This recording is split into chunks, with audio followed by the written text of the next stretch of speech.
the bat. Number 1 rule of rap, tell them what your name is. Number 2 rule of rap, tell them what you're here to say. Okay, wait. I'm Heather Mack, and I'm here to say that everybody's here to make fun of this terrible music with me. Your turn. Your turn. Fuck.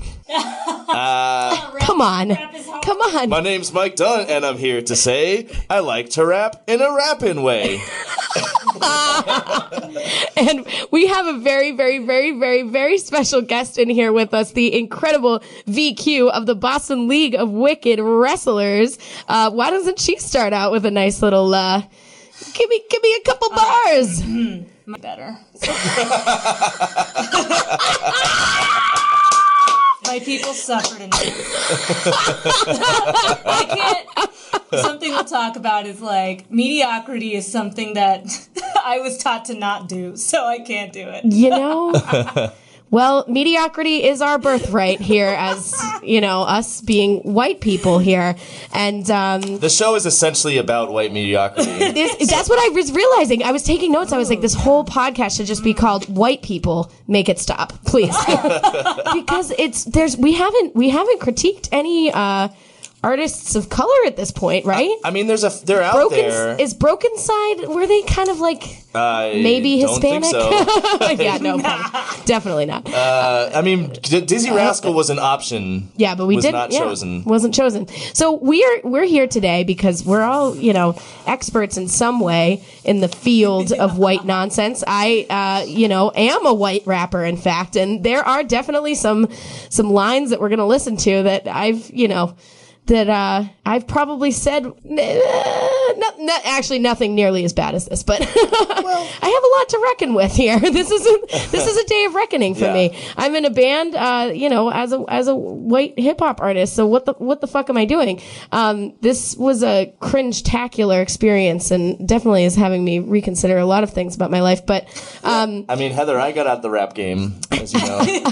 me and Heather used to rap in a. True. We had a crew called Dusty Records.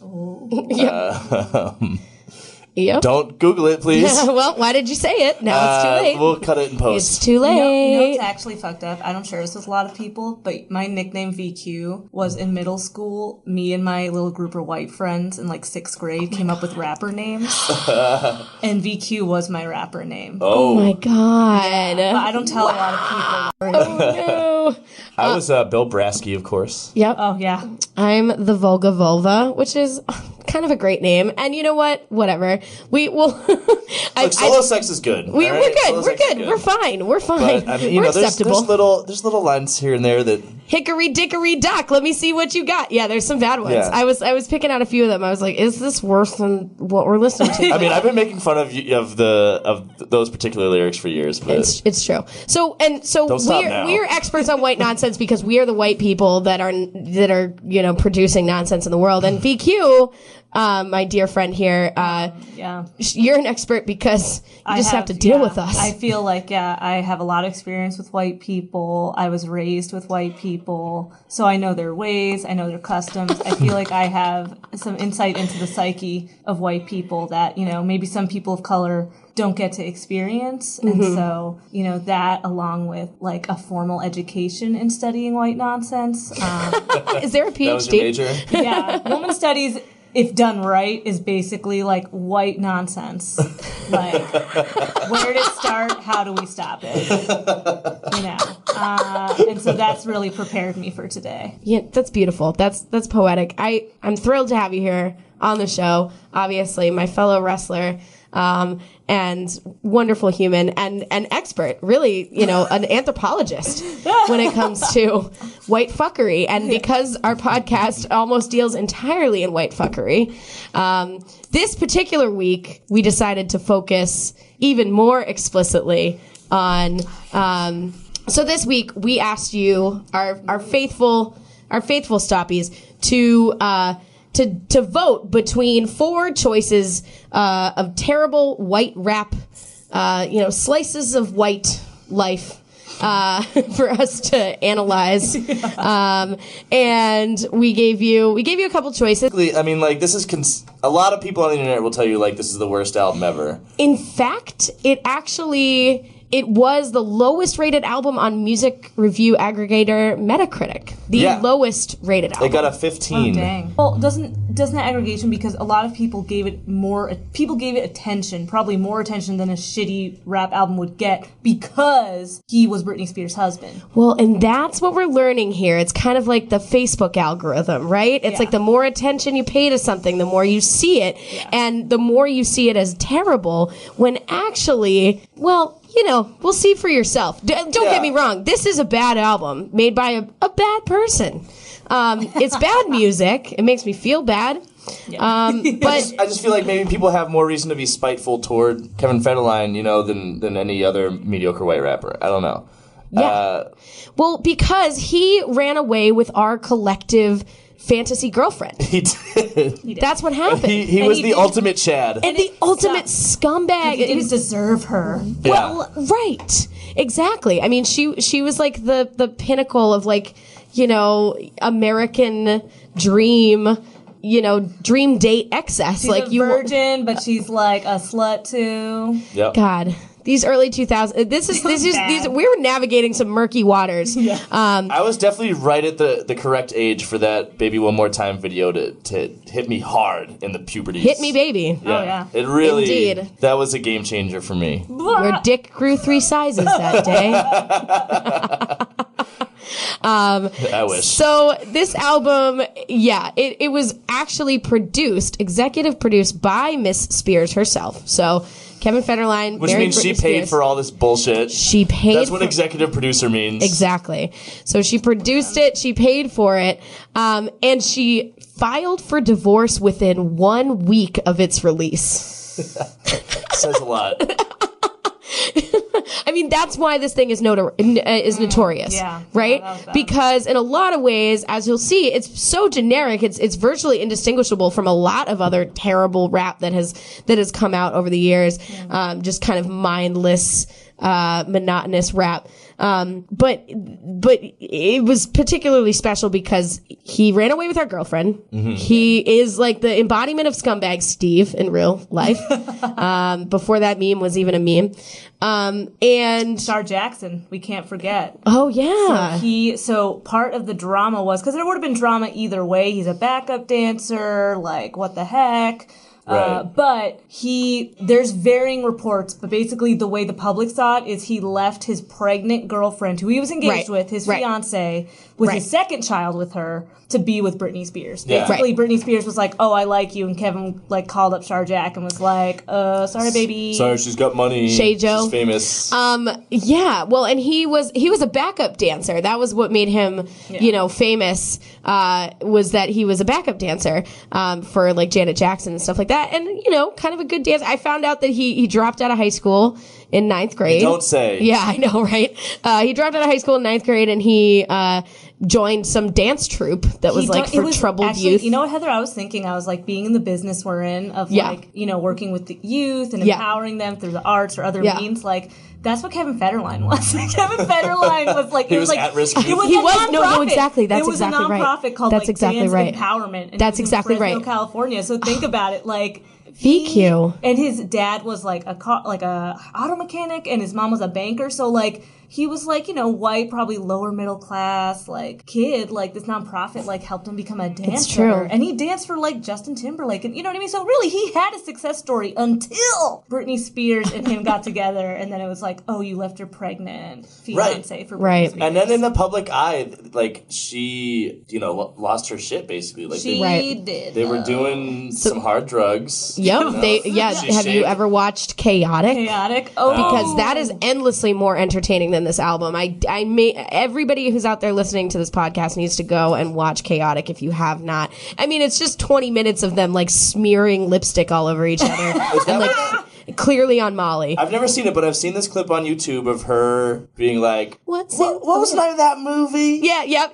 That's from Is that real? Is that real? Talking about Are dinosaurs real or something like that? No, talking about time travel. Oh, yeah. Back to the Future. Do you think that's real? So Kevin Federline swooped in. And she goes, I'm confused, cuz. Is that real? What's the name of that movie? I'm sorry. It's like my favorite. It's my favorite thing that Britney Spears has ever done. It really is the best. It really is the best. So maybe this was a good thing after all. Probably it's still not. But like, yeah, Britney Spears. What were you doing? He was just the first guy that like gave her weed. Like I don't know. We talked about Yeah, that. it's a Tanya Harding story. Oh, I feel like the first guy who paid attention to her. Yeah.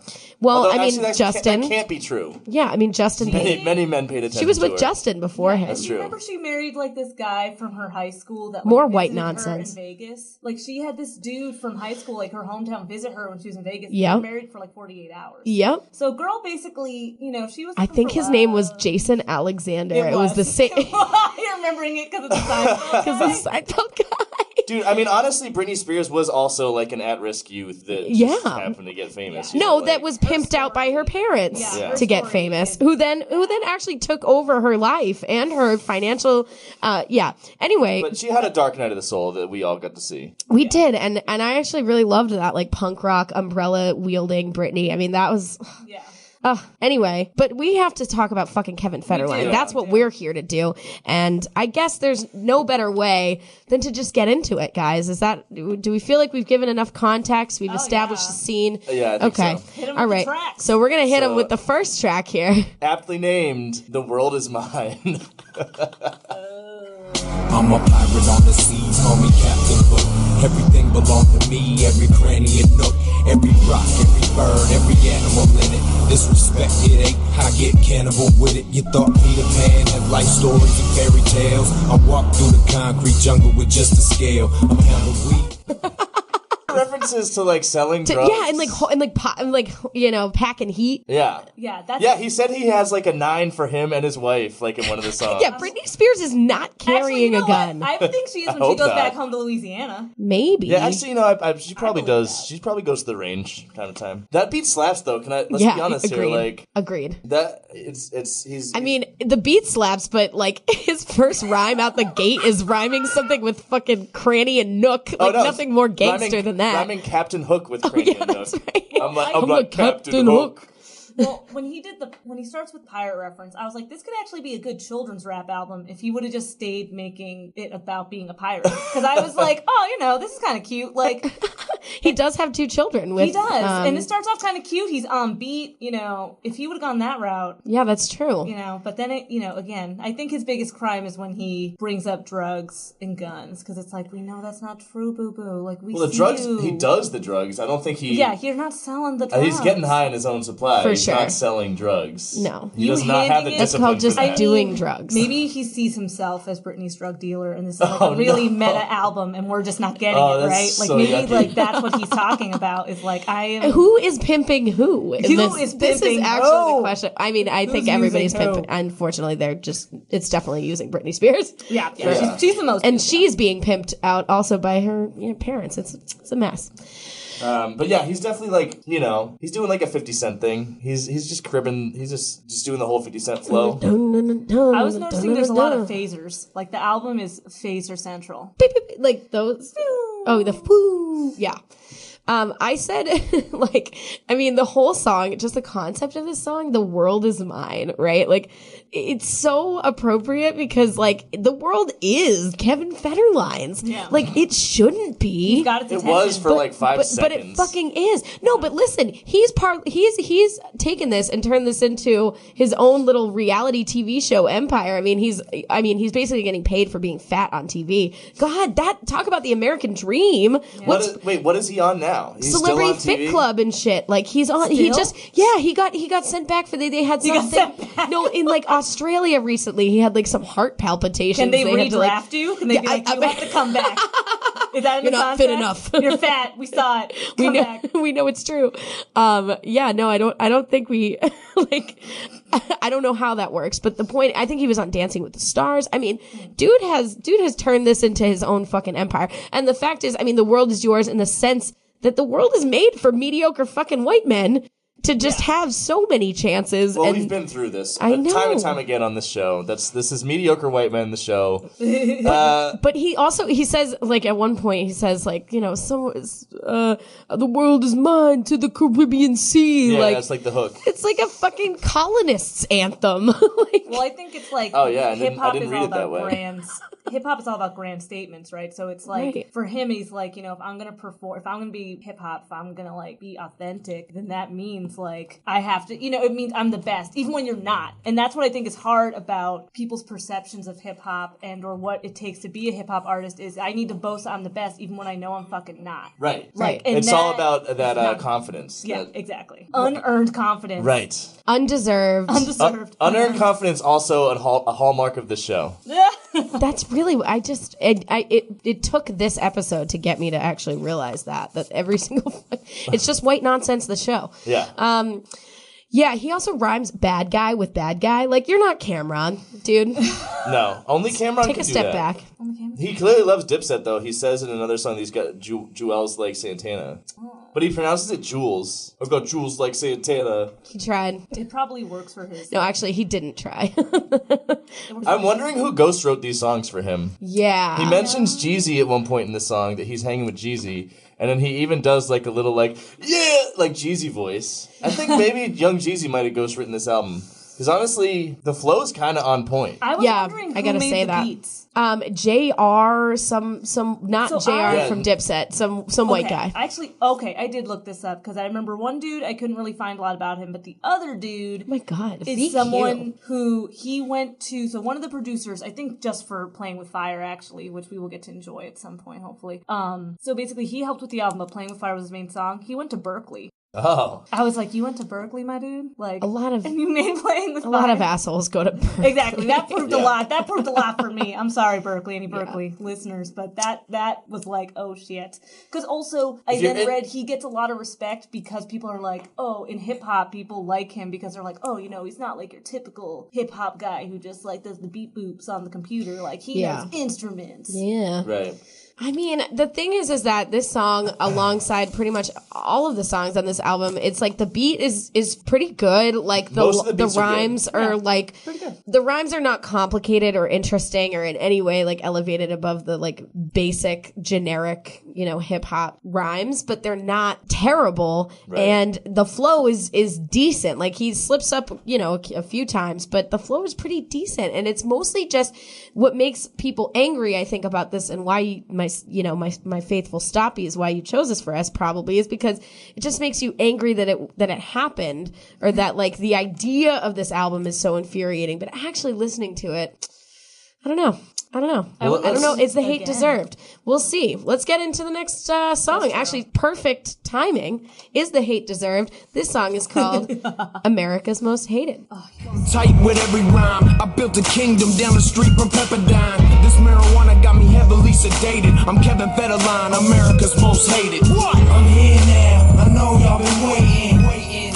America's Most Hated. I know all about you. You're mad that I made it. America's Most Hated. Well, is he singing? Is he rapping the hook? Yeah. It doesn't sound like him. It sounds like young Jeezy. It does sound like he doesn't. Yeah. Sometimes I'm like, I'm hearing Kevin Federline, and sometimes I'm like, is this someone else? It just does not sound like him. yeah.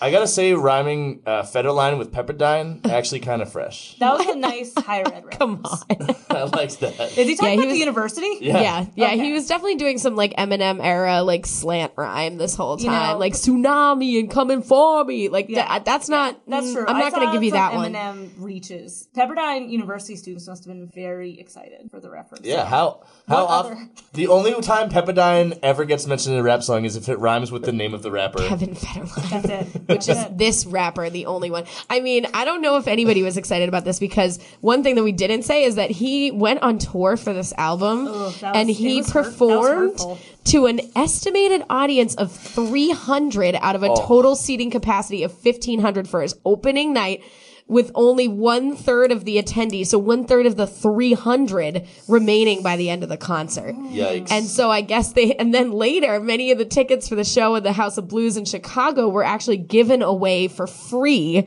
and then the rest of the dates were canceled. So like this actually, like it wasn't just sort of hated, it was like really, really fucking hated. I don't even know if it's hated. It's just like, who gives a fuck? No, I mean, I think it was hated, No, but it was really. actively despised. I think people hated Kevin Federline, and this was just something that he did I that just they mean can like hate. the concerts, like not attending a concert. You know what I mean? Like, I think if people hated him enough, I think they still would have attended the concert just to be like, I want to see this dick. I don't know. Can you imagine saying to your friend, "Oh, I'm going to see Kevin Federline in concert"? Yeah, No. because you're gonna No. go boo, or you're gonna like, I don't know, like That's be still- like, you suck, like leave Britney alone, like you know what I mean? Like the fact that people Leave Britney alone, dude. Chris Crocker like got more views on like in the That's first true. day of his fucking. Chris like- Crocker's probably making more money off Britney than Kevin Federline is. Oh, at this guaranteed, guaranteed. Point. T-shirts, Absolutely, stickers, 1000%. appearances. Another thing worth noting about this song is that this was his entrance I theme. wish Kevin listened to Chris Crocker. Jesus, just leave her alone. Leave all of us alone. Go ahead. Sorry. This was Kevin Federline's entrance theme when he was wrestling on WWE Monday Night Raw. This is a good entrance song for wrestling, actually. Yeah. This is a very good wrestling. I watched the clip. I watched his match with John Cena, the first thing that jumped out to me is that John Cena... Really doing the deep dive for Kevin Federline. Let it be known, guys. More than it's deserved, but let's do it. Yeah, this is how much we love our fans, apparently. I'll use any excuse to watch Yeah, wrestling. that's really what it is. It first of all jumped out to me that John Cena is the exact same character and the exact same look in every way that he was in 2006. Yep.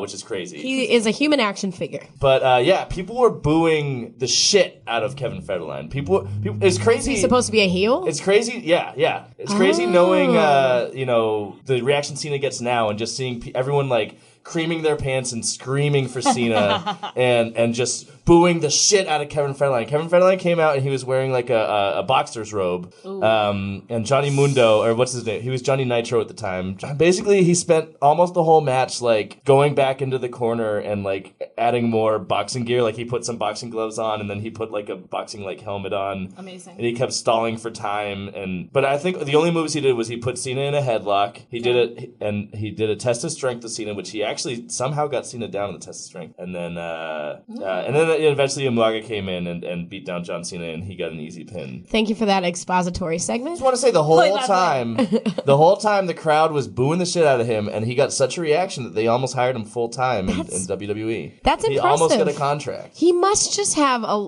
this is just that sleazy douchebag that like, you know, your friend dates and they're always like, well, you just don't see him the way I do, you know? Yeah, perfect. Yeah, I think that is literally too what real. Britney said. She was like, you yeah. don't know what we have. You don't know. Oh, yeah. Oh, that's on that song that they do. All right. So should we get on to the next song? Let's, you know. yeah. Wait, do I have any other notes on this? No, I got so sidetracked talking about wrestling. Oh, I got one more thing. Yeah. The line, I could probably drop a shit and fly. Just presented without comment. I'm sorry. I just also like this persecution complex about like being hated for being a white rapper is so fucking irritating. Like, excuse me? Like, no one held a fucking gun to your head and told you you had to be a mediocre white rapper. Or Like, being hated. Kevin I wish somebody held a gun to your head and told you to do anything but this. Like the opposite of this. Just sit in the corner and read a book. You know? That's not why people hate you, Kevin Federline. Yeah, they hate you because you're trash. Moving on. Should we? Any other notes, VQ? No, they can wait. All right. All right. This one is Snap. Please make it snappy. I give you order, you better run like an athlete. When Kev touched down like an end zone, snap ballet, man, park the end zone. Without a scratch, and it's a fact. The rap game was locked until I broke the latch.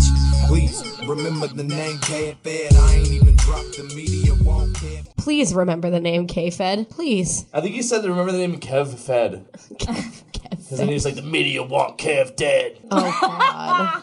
Oh, stop. I think it's one of those things Don't where it's flatter like, yourself. America definitely thought you were annoying as fuck. Like Yeah. they like loved kind of love hate maybe, but like no one hated you in like a actual like fuck I hate Kevin Federline. You know what I mean? I Like feel like some hardcore Britney fans maybe did. that's true. That's true. Hardcore Britney fans probably did. But yeah, it's almost like unearned kind of like his idea of his This importance. persecution complex? Right. Yeah, it's of course it is. And he also- just like everything else, unearned. He also fires a a lot of shots to the paparazzi in his lyrics, and I feel like no one. I bet he's desperate for some fucking paparazzi. Yeah, no one would be listening to this album if it weren't for the paparazzi. You know? Yeah, it's true.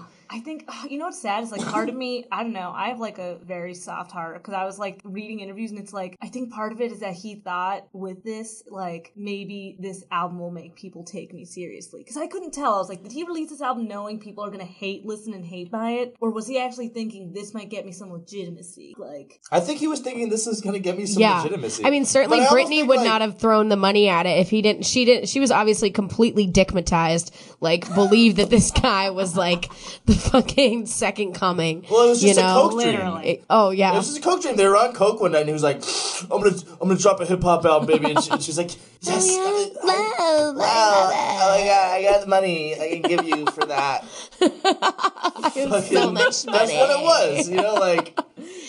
You know, if all of our coke dreams, we need like a coke dream GoFundMe just to make the world more hilarious. Make a wish. Make a coke We need dream. to make a wish for coke dreams. We actually don't. Please, it's like the least deserving. But this is definitely this is the second coke dream album we've done in a row after Victim of Love. Yeah. Oh, I did it not in a row because we did the Shags, but yeah.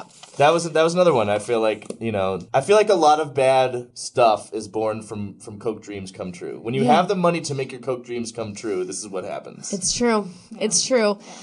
Yeah, I mean, this song, you didn't hear it because we could only play a clip of it, but there's the chorus is like, man, I just snap. Yeah. It sounds like He's Snoop. in the OJ the Juice Man. Oh, I thought OJ the Juice Man. Or it could have been an OJ the Juice Man, but I also kept thinking, I just snap. Hey, baby. But I was thinking it was kind of like a Snoop. Actually, no, I think Dance with a Pimp is the big Snoop aping song. Dance with a Pimp. But it's like, We'll get there. I don't know. I thought I definitely just started bumping to the song, and I hated myself. Yeah, the beat slap. It's really good. The beat, man, I just slap. Well, the snap to me sounded kind of like a little Muppet chorus, like snap. Like it was kind of like that cute little voice. You know what I mean? I just kind of imagined That's like. adorable. That's I adorable. know. I was like, like not too bad. Just snap. I just snap. Even though I was like, actually, you know what the first thing I thought was, and I was like, I have a problem. Was the first he makes a reference to basically like being in the club and to like the waiter, the bar service, he just snaps and they bring him a drink, and all I could think was, that is incredibly rude. Do not snap at your wait. Oh my god! And it's so white. It's just so. It's such a fucking unexamined white life to like think that you can just. Snap at people. Oh yeah, ridiculous. No, I saw that. That was what this whole thing is about. It's like I snap too, and people do what I want them to do. Yeah, it's fucked up. Workers' rights. Respect. All right, so should we get into "Lose Control," which is the next track that was actually his single? Yes.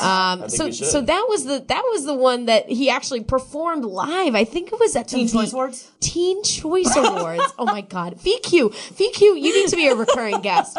We've never had a guest be so around us with this prepared. I don't know. We do not. That's the sound of like. Of like 3 stapled together packets of information about fucking Kevin Federline. This is why VQ works at MIT. Me and Heather, we listen to the album once or twice, and then we go to the Wikipedia page. Yeah. I mean, that's enough. It's. I'm Listen, ashamed. I was raised by immigrants. This is also part of our episode. And we're right. You know, that's I know. I've just been fucking phoning it in. We've been coasting this whole time. God damn it. It's so now we're exposed. You can make it stop about make it stop. Oh no. Oh jeez. Reflection. All right, so let's listen to this. This one was the single. Yeah. The attempt. This is the one with the music video, Not a single. which is worth watching. Oh, no, it's not. No, it's just one. It's just him in a crowd of people at some like totally generic Daytona Beach fucking club. Yeah, it's worth watching. It's not worth watching. All right, So you're like, that doesn't take away from it. guys. All right, let's listen to "Lose Control." And I'm married a superstar. Never come between us, no matter who you are. Come on, that's right, just get it. Let you feel it, make you lose control. This is that hip hop flavor mixed with a little bit of rock and roll. getting into Broken Side territory with this one, I think. There were a few songs on this album that veered into Broken Side territory. This was definitely one of them. It's still way better than Broken Side, though. Honestly, like, I'm disappointed that this album was not worse. Yeah, I was expecting... Agreed. Like, yeah. Stoppies, this is a lesson to you. Don't just pick the album that you know the most. Or the person you hate the most. You really gotta dig deep on these ones. Yeah. But I'm shocked. It got such bad reviews. It was so low on Rate Your Music. The Stoppies wanted this so bad. But honestly, like, I find my head bobbing to every song in this album. Yeah. I know. It's passable. It makes me feel gross. Yeah, if that's what you wanted, gross. Stoppies, Yeah, I don't feel congratulations. But I definitely don't feel good, but it's not that bad. It's not that bad. I have the hiccups. Well, I was actually thinking when I was listening to this, I remember hip hop with a little bit of rock and roll, and I was like, oh yeah, you know what? Like, leave rock and roll alone. Like, you're already like, I think devil tap dancing. Well, that's just flexing his white privilege muscles, It's like, hey, well, if I don't like this genre, I can just like slide on over to this genre, just like fucking Miley Cyrus and like all these other, white artists that have just, tried to ape black culture as a commodity and a costume. I will say he then has like, the guitar loop in the background, so right. It's like thematically it made sense for him to say it. But it's really all it is the guitar going like. Which is worse, this or Lil Wayne? Oh wow! Rebirth. Oh, Rebirth is way worse. We have to do that album. Yeah. Rebirth is 100 times worse than this album. I'm sorry, Stoppies. I'm not impressed with Kevin Federline in terms of, like, this is like it's bad, but not a crime. Yeah. Right. There are real crimes out there. Committed by white people all the time. This is fair. All right, let's listen, I guess, to the next one then, right? What is Does that the feel next okay? This is Dance with a Pimp. Yes, Dance with a finally, Pimp. my favorite. This is the Snoop one. This is This is the banger. Definitely. All right, let's do this. With the freaks leave with 2 or 3, then I hit Zuma Beach. I see y'all been sipping your haterade. I'm macking and pimping from day to day. Baby girl wanna dance with a pimp, dance with a pimp. Drop it like it's hot. Attitude. Drop it like it's hot. Drop it like it's hot. Drop it like it's hot. I just want to give it to you. That's what that is. You're right. That's what that is. It's also very like transparently aping 50 Cent though, with that like quote unquote Eastern like Scott Storch beat. You know what I listened to afterward to like cleanse my palate, and then it kind of dirtied my palate again because it's actually really misogynistic. Big Pimpin'. Oh, because you know the yep. Because that like flute, that Middle Eastern, or like we getting A-Rap money, Middle Eastern flute music that finds its way. But like then I listened to that and I was like, oh, this is a good song. And then I listened to lyrics again, and then I was like, oh, this is good. And then I listened to like Jean Grey. But anyway, that's what there was definitely some homages going on. Yeah, and a little bit of like Magic Stick too. Like oh yeah, it was Scott Storch. He did all those like Eastern flavored beats. Yeah, and now his life is ruined. Google it. What? Wait, really? Yeah, Scott Storch is just like not working at all. He's very unhealthy and very drug addicted and very well. In He very, commodified a terrible like caricature of what like Arabic music sounds like as like the backbone to all of the overproduced trash that he put out. So maybe he deserves to be sad. You know, rappers get a lot of shit sometimes for like renting their chains, you know, and like faking the flex in their videos and stuff. But you know, Scott Storch is a good example of what happens if you do buy all your chains and then things just don't work out the way you want them to. Yeah. Or marry Britney Spears. That's you could do that. Was his real problem. You could do that. Or just be a white man in America. If only Scott Storch married Britney Spears, he could have kept it going. Wow. All right. Should we keep it going? Should we go on to the next one? This is another very appropriate title. For this one, this is called Privilege. Oh, this was so good. I'm forgetting that I'm famous. Pull the privilege in like the Vegas. I'm feeling myself, and all I got to say is, let's get something to smoke and pour me a glass of privilege to wet my throat. It also seems kind of like wet my throat. I don't like the term "wet my throat." Ew. It seems sexual. Also, oh my God, dude, like you're just totally, is he doing that Warren G? Like, whoa. No, that's not him. Okay. That's a featured player. So somebody else pretending to be Warren G. Yes. Like the whole thing is just this like super like, you know, obvious take on G-Funk, right? I mean, homeboy, you were not from Compton. He was from Fresno, okay? Fresno, California, little bit further away.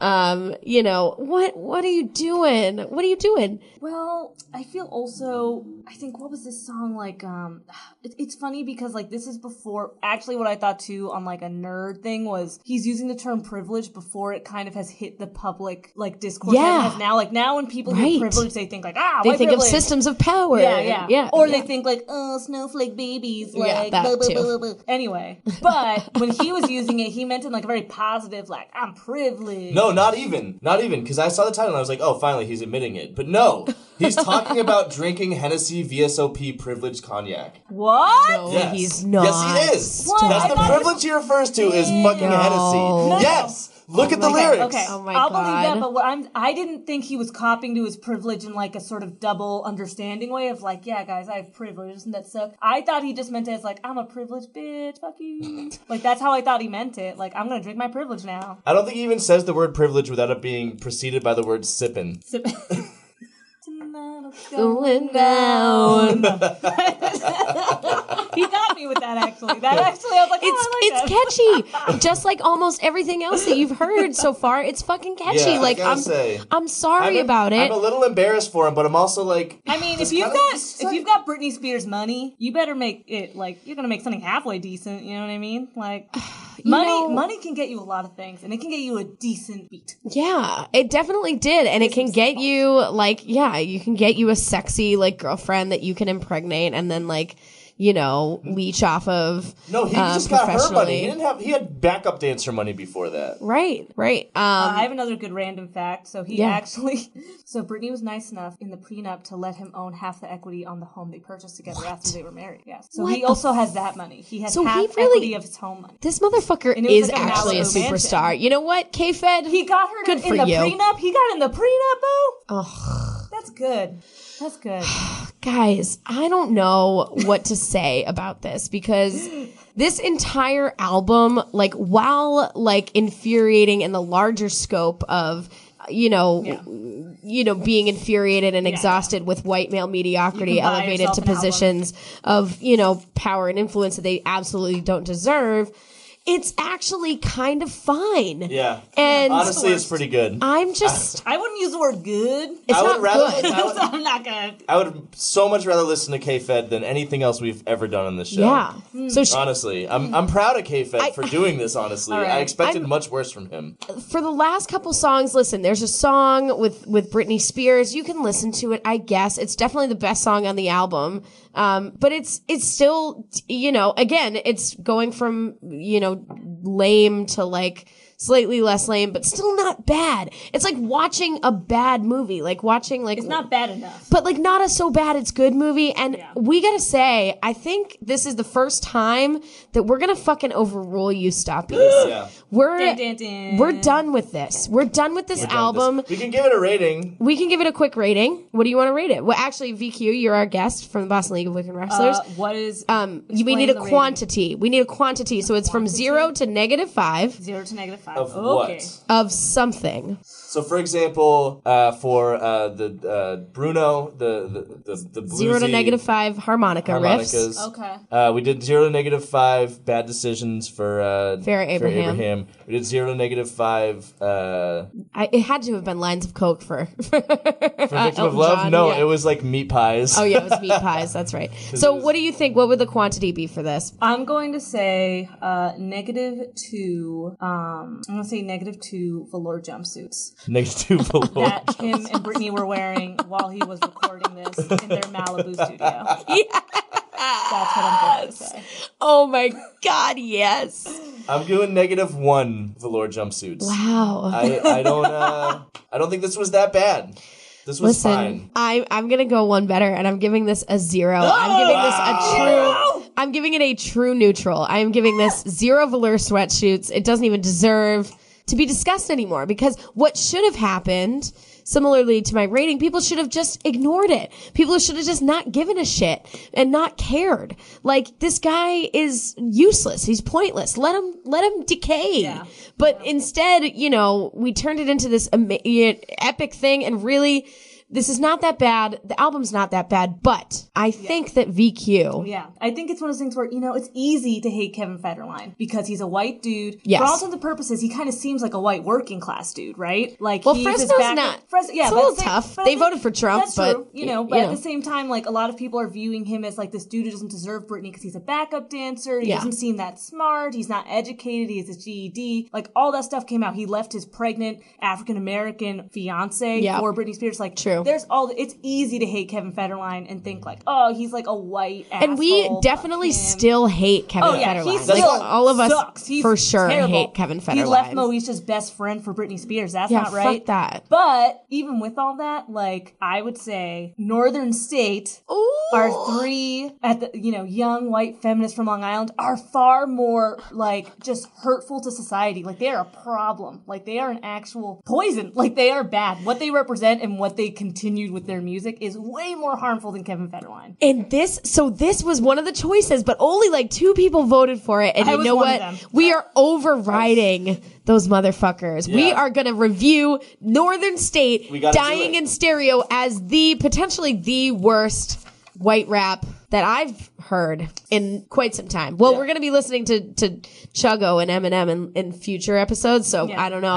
You know what I just remembered that we could also do for a future episode is Paul Barman. You ever listen to his shit? No. Ooh. No, All right. I didn't. But, there's enough bad white rap for another roundup. So, but this is... Northern State is I think they are the most worst. Harmful to society. And we actually have another guest that we're going to ask to come introduce herself in just a moment. That, another one of our closest friends who is really good at, calling out nonsense and fuckery when she sees it. And she had absolutely no idea what the hell she was getting herself into. But she's here anyway. God bless her. Why don't you say hello, Brittni? Hello. I'm a white woman from the suburbs. I've had kale salad in the last 24 hours twice. Mask on right before I got here. So this is my demographic, I guess. That's a good point. That is so true. We're picking the right. We're picking the right formula here. For the mass perk Beastie Boys. Wait, what did you call them? DMB Iggy Azalea. 311 Krayshawn. Okay, so you're already getting. My theory about these guys is that they went to karaoke one night and they crushed it at Paul Revere and never let it go.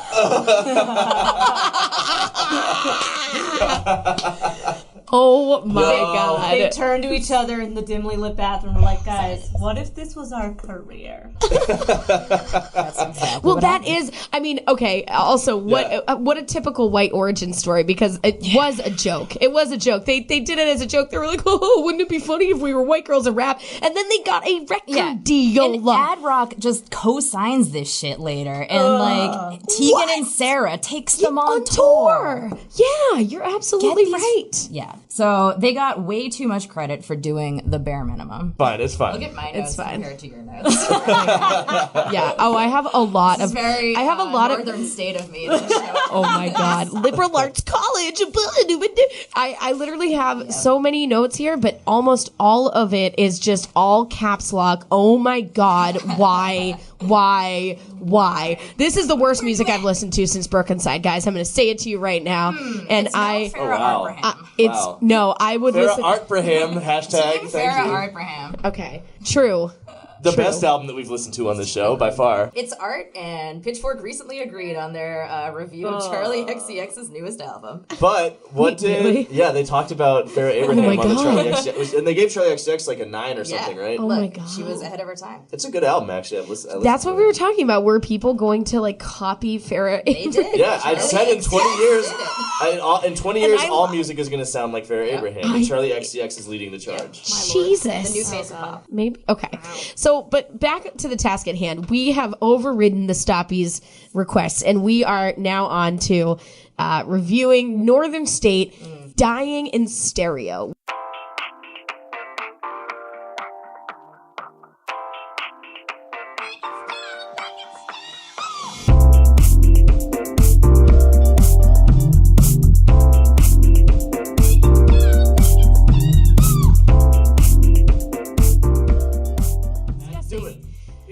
We had to do it. This came out It's so bad, you guys. I think also we are just in a time where like white liberals being smug needs to be questioned at all times. Yes. Because that's how we got here. Like the white smug liberals of like that era who were like really proud of themselves because they voted for Gore. Because they fucking, that is literally a lyric that is a lyric in this That's album. a lyric in this album. That is a lyric in this They are album. part of the reason why we are here. Because it's so easy to hate the Kevin Federlines and not like fucking challenge the DJ Sprouts of the world. Jesus. Oh my god. This came out in what, 2002? 2002.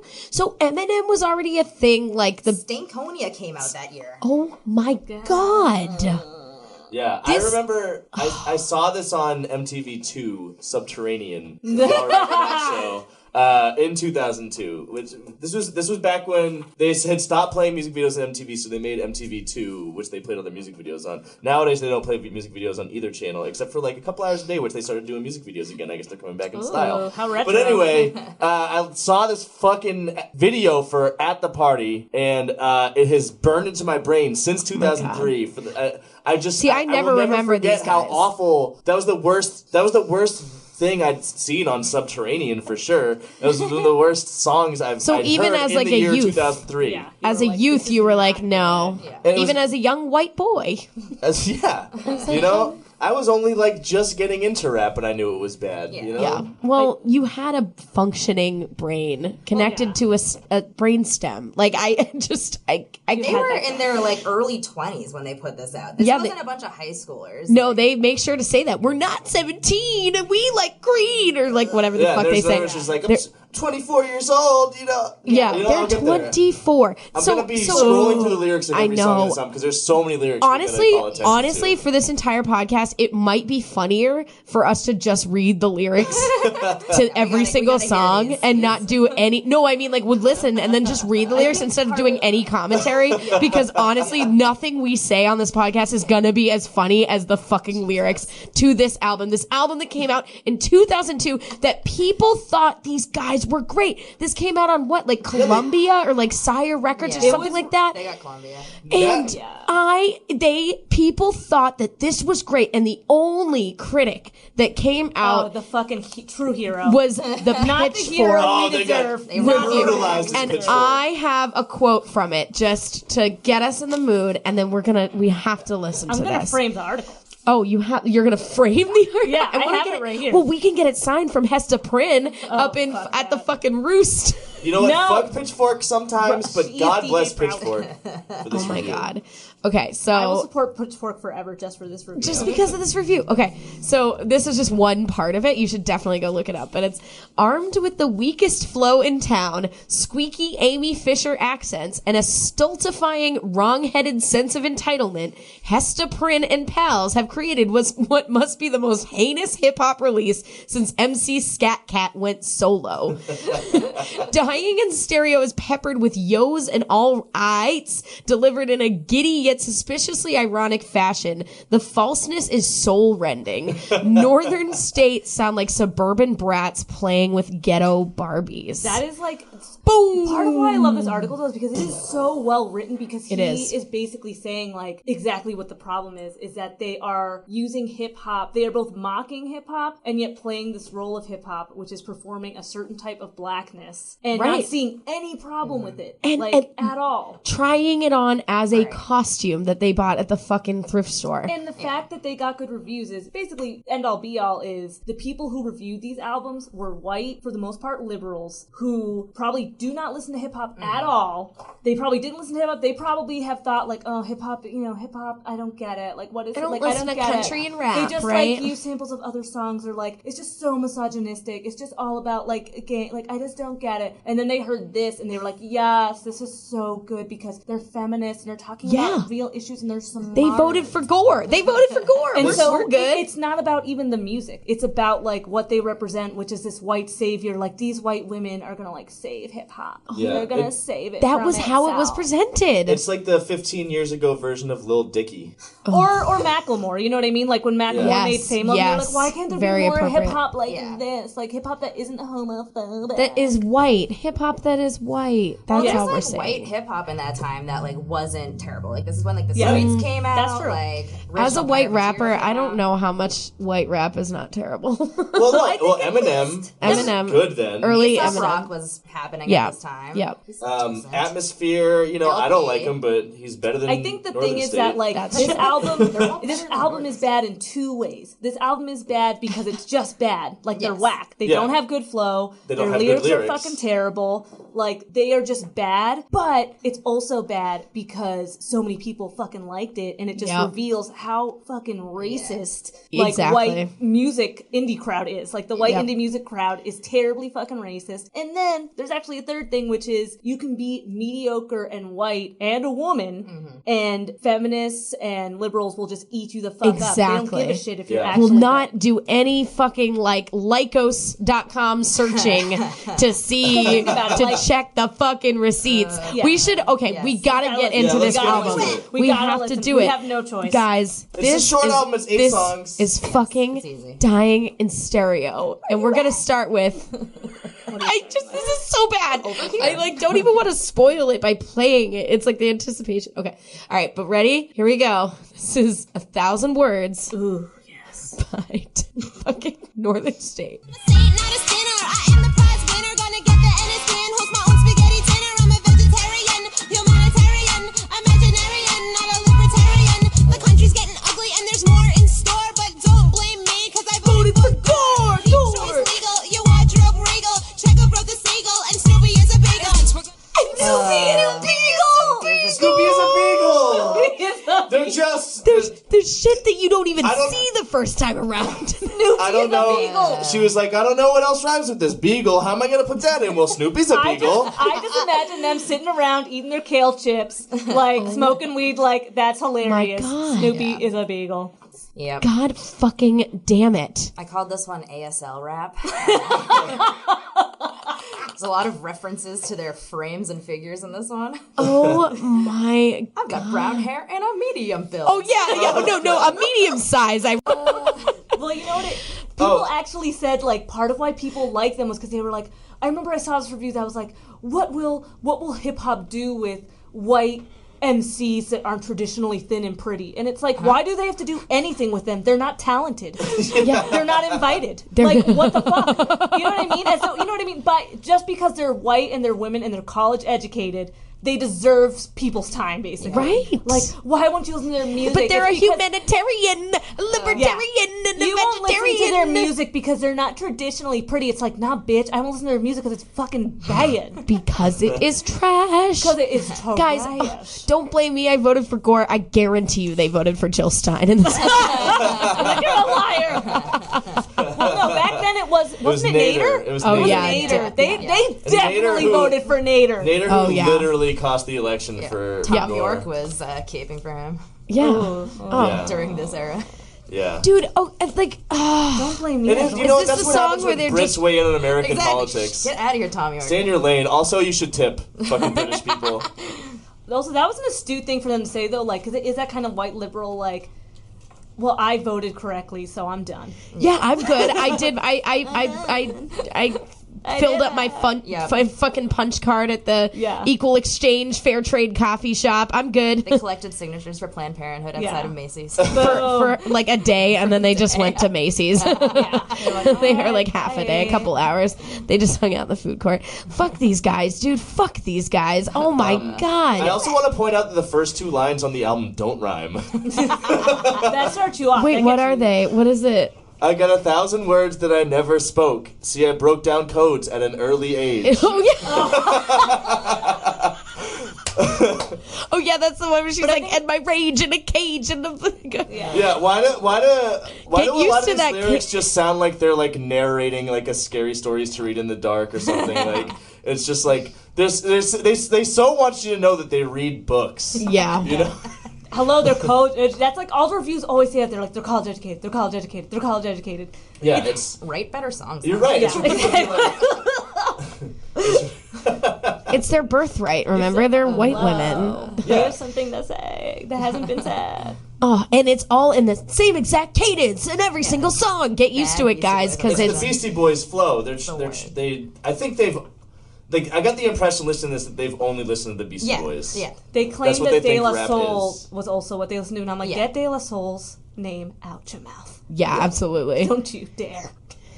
Leave them alone. Just very, like, anachronistic music to be playing in 2002. I like, know. A Beastie Boys flow over De La Soul beats sometimes. Well, Yeah, I feel like that's true. They I feel sound like kind of De La Soul beats. growing up on that time, though, that was the whole thing. Like, most white people who listen to hip hop were like backpackers that were like, "Oh, the old school shit was better. Like, it's all about bling now," and you know, like, that's. I mean, everyone who listened to hip hop in my high school was like that. I feel like they were like, you know, anything. You mean all the white people that you went to high school with? Common. Yeah, Yeah. Like the Roots. only white people that I went to high school with. Yeah.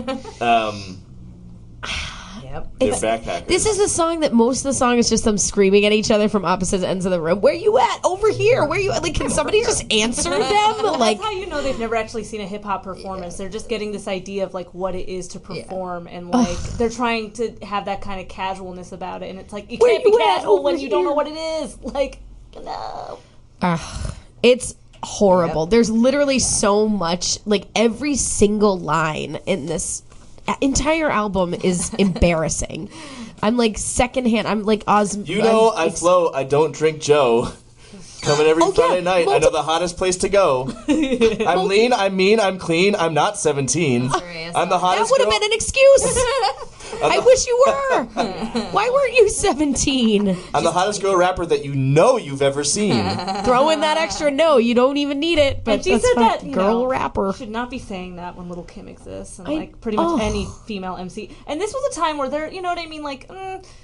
You know, the 90s especially, like, there were so many women, like, in hip-hop music, like, there's no excuse for them to not have listened to them and maybe, like, taken some notes. I don't know. The entire... Yeah, but this is the you know, anthem of people who have never checked their sources, have never cited their sources, have never looked to see if what they're doing is problematic, have never questioned anything that they... I mean, literally throughout the entire album, most of their lyrics are like, I do what I want and I don't even care. And like, it's like, I know that. Like, it's obvious. Can I just found something here. Oh I'm on the Rap Genius for the song. And I just happened to read the annotation for this lyric, and I just want to read you this annotation so we get a sense of like the people who love Northern State. Yes. Oh god. All right, the type of people who would go on Rap Genius and annotate their lyrics. Oh, wow. So the line is, Northern State, it's a new beginning, gonna throw the first pitch, top of the first inning. All right? That's the baseball line. Works, yep. Here's the annotation. Here's the interpretation of it.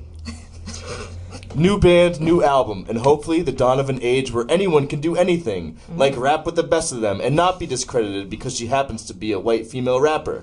Forget what you thought you knew hip-hop should be, and just listen.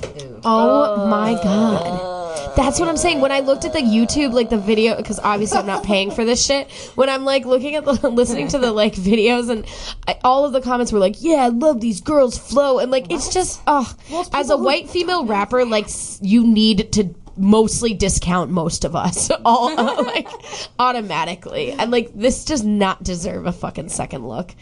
It's just transparently racist to like to be like, I don't like hip hop except for this. Like this is what you This is what you find good about hip hop. Right. Yeah. What the fuck? Ugh. It's about who they are, not their actual music, and that's why you don't hear Northern State all those indie critics who reviewed Northern State. I doubt that they were reading the New Yorker on a Sunday, like bumping Northern State, like, you know what I mean, not, sitting in their armchair. Like, there's no. They were just way. saying these are white people. They went to college, therefore it's This is revolutionary. They're changing. Yeah, they're challenging what? this.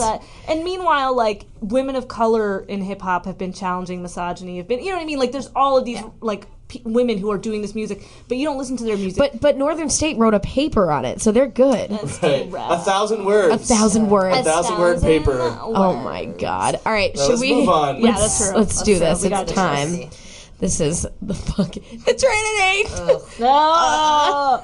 It's happening. It's happening. This is Trinity. We're gonna say it thrice. We're not the sons of Brady or the three blind mice. And amidst the mist and fiercest frost, amongst the monks and the upheaval. Oh, that's not good. Not be lost, y'all. I'm Dr. Prin. I fight for good, not evil. Mr. Prin is the most guilty of not right. Like, this sounds sounds like an incantation on like Charmed. I think Hester Prynne is like the most guilty of just not rhyming. Yeah, no, she gives up halfway through. She keeps going into like rhymes because I feel like she thinks she doesn't have to rhyme because she's like doing like a profound like scene setting, symbolic storytelling. The upheaval. Ugh. Yeah. They shouted out Wendell Berry in this song, which is the whitest thing anyone could ever do. So He's an environmentalist writer. Oh my god. We get it. You read books. We get it. Crosby, Nash, and Young references. Yes. Well, like 50% of the end rhymes in this are just other famous people that they're like, oh, John Edward. Yeah. Oh yeah, John Edward. Oh my god. Yeah. The only time John Edwards has ever been shouted out in a rap song. In a rap song. Oh my god. Guys, can we just say some lyrics here? Yeah. Go ahead. Dreams of chances missed, topaz, turquoise, amethyst. That's a very Crossroads. I like the I did, I'm done. That's like the white girl's Veni Vidi Vici. Like, what the fuck? Oh god. Okay, so when I try to think, because you brought up that person annotating that, and I was like, yes, there are people who did go to their shows. They did have people go to their shows. They opened for Cake. Yeah. Yes. So when thinking that, I'm like, okay, I think it's because this is a safe, like Macklemore, right? It's like white people love some things about hip hop, like the brashness, the arrogance, the kind of like in your face attitude. But traditional hip hop makes them uncomfortable because, oh my god, like I feel unsafe. But with Northern State, they can go to a hip hop show and just like Northern State kind of perform this idea of hip hop where they're like, yeah, I'm gonna put my hands in the air, I'm gonna go like this, like look at me. Wave it to the left and wave it to the right and wave it over here. This is some psychological nonsense. It is bad. Yeah. It's so fucking bad. It's so fucking bad. Throw your hands in the air if you're a true believer. Fall to the floor if you're feeling it. Don't beware of things in triplicate. Because you also have to think like. And then all the reverb in this fucking nothing. That's no amount of just reverb is gonna off the Beastie Boys. That was the Beastie Boys thing. No amount of reverb is gonna make you sing in tune. Yo, Hester Prynne tried to do a solo career after this shit, where she sings glitchy electro music. It's awful. It's so awful. Sorry, what were you gonna say, VQ? I was just thinking I think part of Northern State's problem is part of what makes me mad about them is that it was so easy. They could get a record deal from Columbia when there's people who are more talented. Oh, absolutely. They had to have had some connections, it's right? It's them being white women. That's it. That's all it is. They were a novelty. Yeah, it's the novelty. Let's lift this up. Let's get Questlove to work on this next album. Yeah. Yeah. They don't deserve a session with Questlove. No. Yeah, a curse to Ad Rock for advocating for a curse on Ad Rock. A curse on your house. A curse upon it. Should we move on to the big hit of the album? The one that they were famous for, I guess. Help. This is the one that's been in my nightmares. This is the one that I never forgot about after 15 years, seeing it once on Subterranean. Well, and now you know it. This is why, Freddie. Yeah, don't you run in that girl rapper? Oh, you're the one with that liberal arts college academic literary kind of name, right? My name is Hideous Hester. Rhyme with pizzazz and I am the master. Shout out to Cynthia Plasticaster. Speed up the tempo and I'll go faster. I went to the party. Oh my god! I don't believe she could go faster. No, because she literally does not go any faster throughout this entire. Weren't you the one with the literary kind of? That's the fastest she gets, and you heard what that sounds like. So keep it real. I gotta break the seal. I do right now. It's real. She's sending faxes. Yeah. She's sending faxes. That was probably I was like, I wrote "break the seal?" ? This is like playing King's Cup when you get 9 and have to bust a rhyme and all your friends are white. Oh my god, yes! That is what their whole thing is. Also, I definitely picked that I definitely picked that part because Solo Sex for sure has a rhyme that's like, yeah, was she that rap chick? Yeah, I think I know her. It's like, uh-oh. Oh, no. Uh-oh. It is a day of Are you reckoning. seen? I don't know, guys. You know what I party think with anthem. this? I'm like, all I think of is like all the people of color and all the women of color involved in music or the arts in any way who don't publish their work or don't perform or don't do, don't chase opportunities because they're like, oh no, it's not perfect or I'm not good enough. We need to have this kind of confidence. If I went to the party kind of confidence, I would fucking rule the world. You'd be taking it over. This is literally, I work with teenagers, and a lot of them are youth of color, and I have many times repeated the mantra to them, like, go at this with the confidence of like a mediocre white man who does not deserve it, because I guarantee you that they're entering in these situations that they have absolutely no knowledge of with like so much misplaced confidence. And if you just and you actually give a shit, so you're already so much like better off. But yeah, they sound more confident than Kevin Federline did.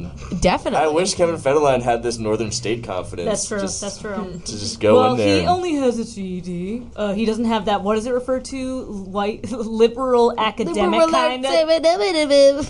name. That. Liberal arts academic kind of name. Yeah, he didn't give himself that kind of name. If he would have named himself. Let's guess. Actually, let's play guess which liberal arts college they went to. Oberlin. Oh, you already know. I win. I was actually gonna guess Oberlin. That Lena Dunham went to? Oh my god! That is so fucking perfect. This is the Lena Dunham of rap. This is absolutely the Lena Dunham of rap. Is there a yurt that they all live in, like the white God. feminism yurt, and they just don't exit for 4 years? I'm confused.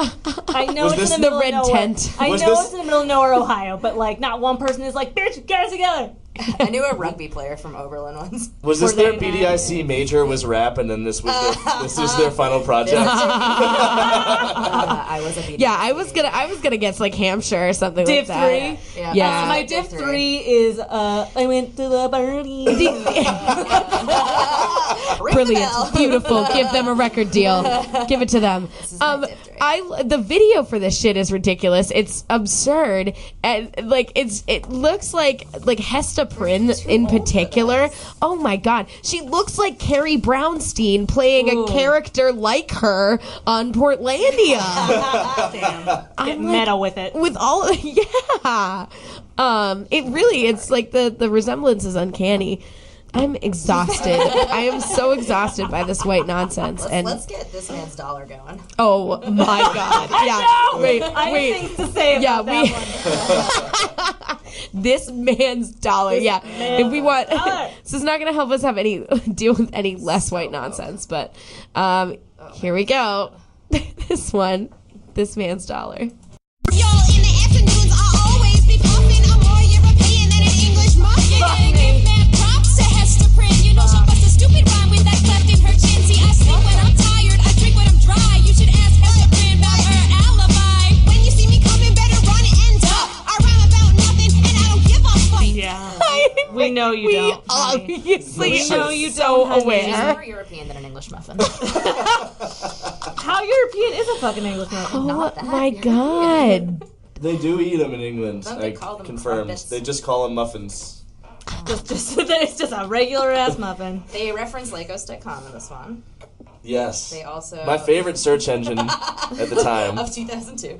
Actually, I feel like it was already over in 2002. Like this must be an old rap from an older rhyme book from high school that It took they them brought years back. to put this together. Oh my god. They were working on this for years. And that's where you have it wasn't just like, they say like, oh, we just started rapping because it was a joke. No, bitch, you tried. Yeah. You tried. Let's admit it. This is a that's result. their way of being like, this is why, like, we don't take ourselves seriously. Like, we're not trying to be good. This is a joke, and that also is disrespectful. Like, And that's you're the treating this art form like a Exactly. fucking joke. That's also the ultimate like white like phrase like, oh, I was just kidding, or like, or just people in power phrase, oh, it's just a joke, don't take it so serious, we're just I'm having just messing fun, around. just having fun, messing around. Like, you're working with Questlove, bitch. This ain't a joke. Yeah, they have the line, talk to the fist because the hand is pissed. Oh my god, no, this is also the A song. fist is also a hand. This is Just also saying.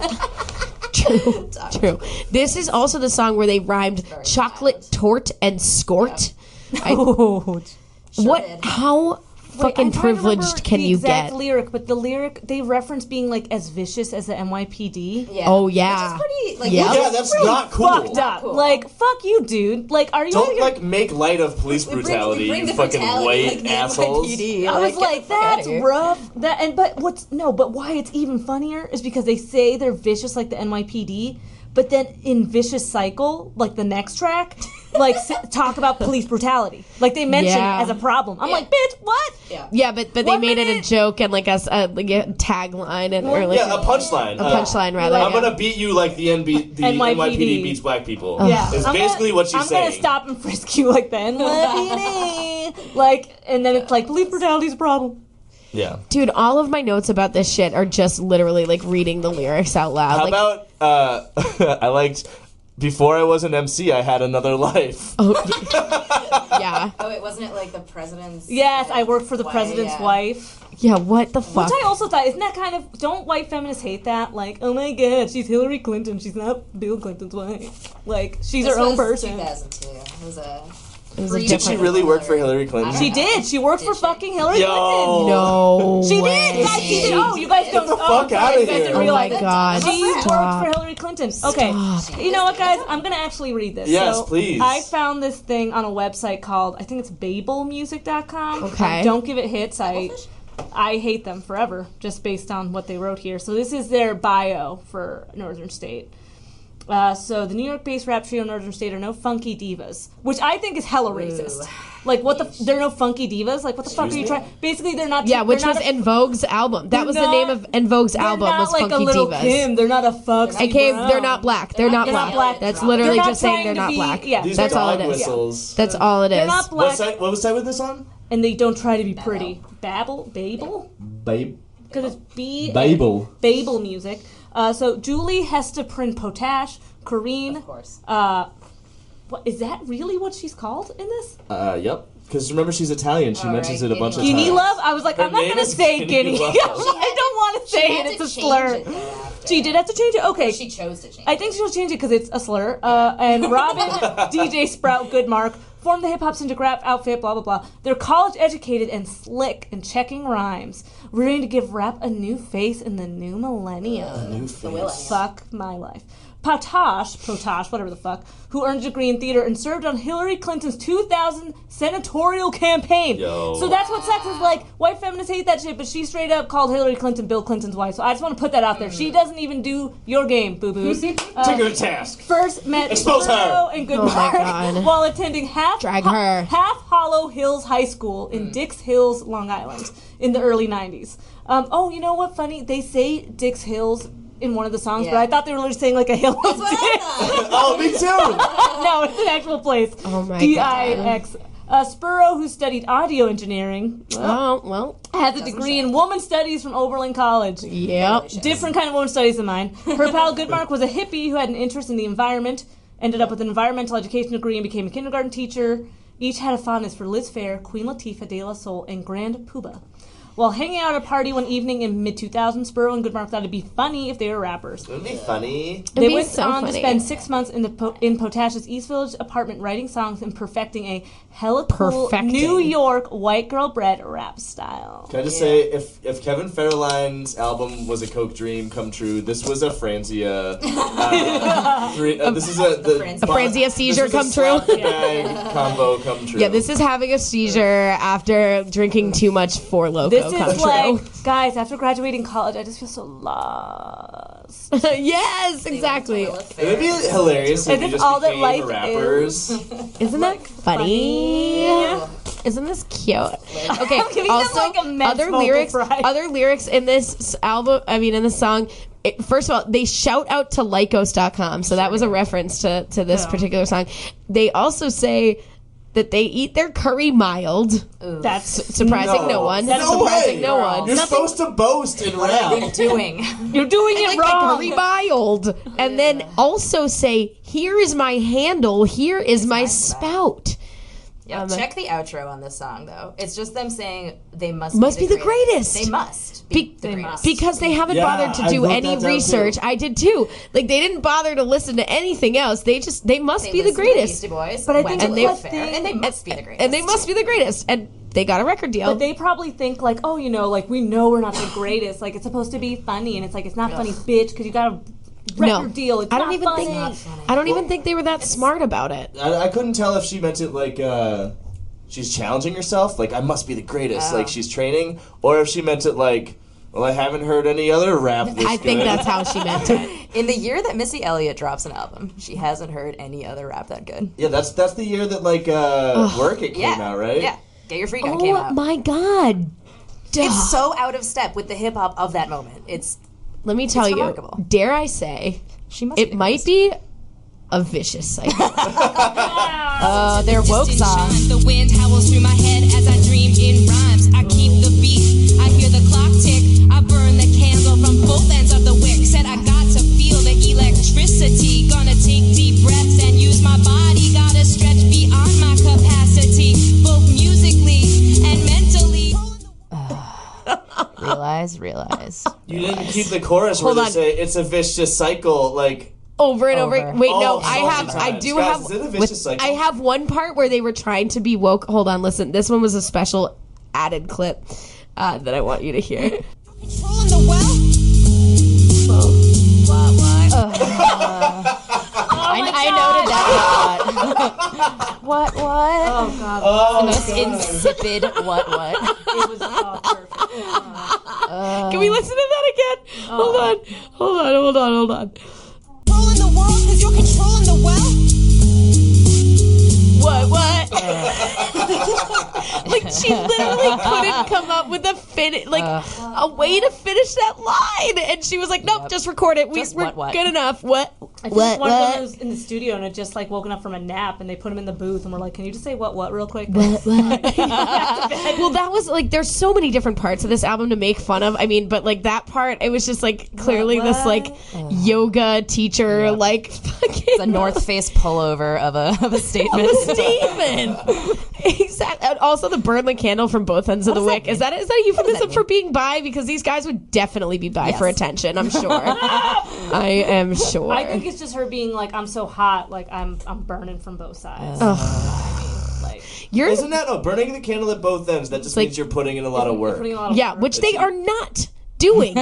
What they are She not already said, doing. like, I just say random shit and I don't care. And I don't give a fuck. But they also say, "I know a lot" as one of the lyrics. Yes. It's so sanctimonious and smug. I guess there's that question. I think a lot of people would ask, they'd be like, "What? You know, art is art. Like, why can't they just make art? Like, why does it matter?" But it matters because there are like black and brown people and women who were making hip hop at this time, really good hip hop, that these indie critics did not give a shit about. Yeah, right. Or that were making music and did not get record deals, did not Right. get attention. Right. Like, because it was like, oh, whatever, that's boring. Of course, black and brown people are gonna Iggy make Azalea. music. I mean, this is still happening today. The Macklemore problem, all of that. Like Macklemore. getting heaps of rewards and praise for music that is Right. less good than the people who are making it from the communities it made in the first place. Like, Yeah, you mentioned Jean Grey earlier. This is the and we same just time and as we Jean just Grey. give them Jean fucking Grey back is pats for being like, I voted for Gore and I like gay people. Like, we give them back pats for the very like the lowest possible shit. I don't and we think saw- they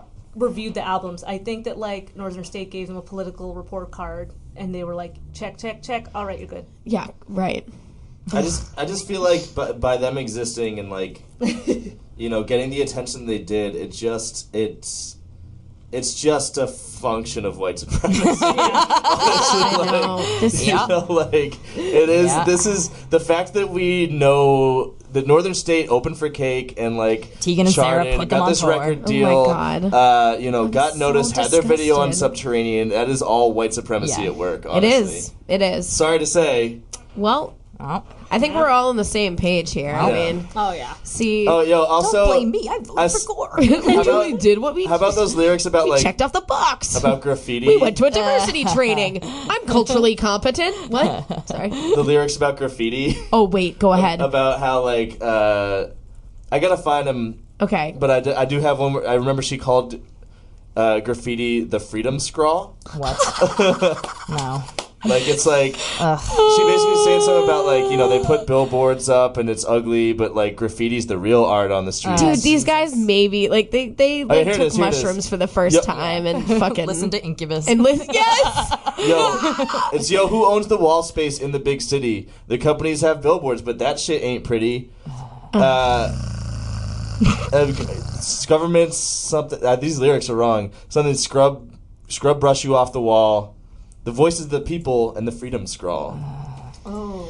It's a vicious cycle. It's a vicious cycle, a vicious cycle, a vicious... What? Girls.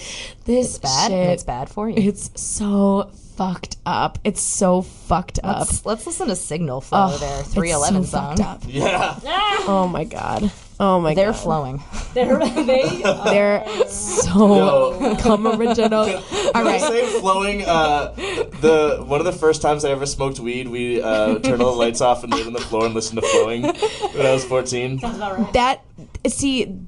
But this is if you did that and then made an album about what you felt doing that, and then immediately got a record deal. Yeah.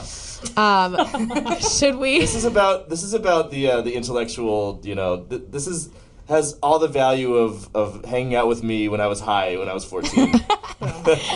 Yep. If you're wondering what that was like. Yeah. Here we're gonna hear it right now. This is Signal Flow. You can't fade me. Buddy, why haven't you heard? Northern State crossing over like John Edward. I'm a skip at the meat, so pass the bean curd in a fast food nation. Word. Yo, I get on the mic like a Jedi Knight. I'm all off with your head with my neon light. You know my bark is worse than your Nigella bite, but you know I won't give up without a fight. What kind of Bean bite? curd. Nungella? I can't. Nutella bite? Nungella bite? Pass the bean curd. Duh. Fast Food Nation sweeping the theaters in 2002. That's right. Oh my god! Yeah, was name that- dropping Fast Food Nation. What a fresh hip hop trend, yo! Revelant. Fucking Christ! Is that the one where you I eat watched Bowling McDonald's for every day? Columbine. Yeah, exactly. Listen to Kevin Federline. See, that would have been shit. good. That would have been good. That's She didn't Let's make listen to some Kevin hits. Federline. No, Kevin Federline is years later. Is we're it? still we're in the middle This of the is 02. breakup. Oh, JT and Brittany are breaking up That's during right. As we this time. speak. Brittany's still like 18 at this point or yeah. something, right? no, Crimea River is on the way out. no. She's older than that. She's like in her 20s. Yeah. Because All right. no. All right. Let's focus on what's really important here, which is Time came out, the right? fucking this song. trying to distract myself. Anything but Anything. this. Justified. This is it. Yeah, my notes are Jesus Christ fucking like I just fucking rage pounded my keyboard. Yep. Like, please don't say I or IB ever again. Ever again. It's part of the problem too is like, because I think people would say like, oh well, who cares, like, you know, people have personas when they perform. Like there are a lot of people who say like, oh well, my stage persona or my artistic persona is different than me. Totally. Sure. The issue is like the performance of blackness has been a problem in the United States for a long time for profit, and then black artists not profiting, but also because they should care. Their market is like snowflakes. Like their demographic is white people who are supposed to care about shit, and they don't give a shit. Yes. Right. Prius. Like- No, they don't care at all. I think so. That's why it doubly like Because the you cognitive actually don't dissonance. have to care to be able to, you know, perform wokeness. Yeah. You don't actually have to give a shit. You can wear, you know, you can wear You can drive wokeness a like a Prius. costume, just like you wear fucking somebody's culture like a costume. I feel like it's a thing of like, I'm gonna care to the point where it doesn't affect my lifestyle. Yes. Yeah, dude, like this whole song, you can't fade me. Like this, it's the equivalent of saying like, nya, nya, nya, nya, nya, I'm gonna get a dream catcher or sugar skull tattoo if I want to. Like, you can't stop me. Like, okay, like technically we can't, but God, are we going Also, to? the graffiti thing, I'm like, you guys are liars. I know if someone put graffiti on your fucking brownstone, you'd be like, what's happening? I know, God. No, your Call your parents landlord who pay immediately. for it would be calling the cops. Yeah, immediately. I feel threatened by the tags. This song does make Come Original sound like fucking Right? like It sounds like Come Original. I first listened to of the all. song, and then I listened to 311, and I was like, wow, 311. Is that going to be my palate cleanser now? crushing it. 311 is now it's because officially they a have- palate It's cleanser. because they have live instruments on this. They got a couple jazz majors from Overland to join them in the studio. Yeah. I know. I kept like the beginning, the first moments of the song with like the building drum beat and that kind of cool bass line. Like it's almost pleasant, and then it's just screech. Time to lecture you about not eating raw and reminding you that race is just a construct. Like, Give them a prize for taking birth control. That's what they want. Boom. Oh my god. Talking about the real issues. It's true. It's true. Give him a cookie. Give him a little cookie. How about all the same? Oh God, yeah. Ooh, Speaking of that's a which, good one. yeah, we got some. We got And by good one. only 2 more songs on this album. Well, thank you. Thank goodness. So let's keep it going with all the same. Feel for the women who haven't any choices. Used to be a lot taller, now the whole world just seems a lot smaller. One day and suddenly, you know it's not just a place that's on TV. So surprising rhyme, we can't rewind, can't turn the clock back. Oh my gosh, all wounds don't heal with time. All stains don't come out in the wash. That sound. Oh God. Wow. All we can try to do is try to speak for the people who haven't any voices and right. feel for the women who haven't any choices. Maybe ask those women first if they You're have not. consented to you speaking for them. No one elected you to be the essential woman. Yeah, Thanks. no. Bye. This is the worst I'm draft sure of an they're- Ani DeFranco song. Oh my God, it's so true. Like they just give up rhyming like pretty much immediately, even though their rhyme scheme has just been A B the entire fucking album. Like, And guys, there's a lot of I'm saying this rhyme and I'm doing this thing and and there's so many ands. It's like Oh, yeah, they watching just- like a college student do improv. A lot of commas. that is so apt. Or at least say it with like a flourish or something. At least try and sell it. It's so just lazy. Yeah, and this is another like stupid like folk song because it's all like war. How can war lead to people feeling free? Like Baghdad. Yeah, That's why Bob. sometimes white liberals want hip hop that just sells their values back to them because they think Right. rap is just people talking. They want everything to be They're a scared. throw pillow from Pier 1 Imports. They want everything to be like nicely formatted. It's like if you listen to this, you'll know what I stand for. Which is if you don't fight, then there's peace. Did you know that? And dude, like Did you know that violence is not peace? Did you know that? were you aware? Because now that I said it in a really loud voice and I'm a white woman and you don't have a choice and you're listening to me and I'm getting a degree and then I'm getting a fucking record deal. Holy fucking shit. That's the song. That's a better song than anything that you we've should listened contact them and be like, Solo Sex wants to book a show. Oh my God. Wait, they're from Northampton. Yes. Homegirl's from Northampton. course. What if we booked a show with Hesta fucking Prynn? And Rachel Maddow. don't know what oh my God. Rachel Maddow at the Dirty Truth. The Sierra Group. Heather, actually, if you booked a show with Hesta Prynn, like, that'd be a good crowd. Honestly, in Northampton, that this shit my is still God. popping in Northampton. I'm sure. I hope not, but you're right. You're right. Get Jill Stein's band there. Dude, this song is called All the Same, and literally it's just them saying like it's all the same, and it is. You're is right. all It the is same. all the same. Your delivery, your colorblind racism, your self-satisfaction, your smug liberal arts attitudes, your embarrassing cliche rated PG rhyme schemes. Everything about this is entirely predictable and monotonous, but you just had to go ahead and do it anyway, right? We just needed that level of, we needed that art in this world, to take us to the next level. Apparently. Ugh, it's so...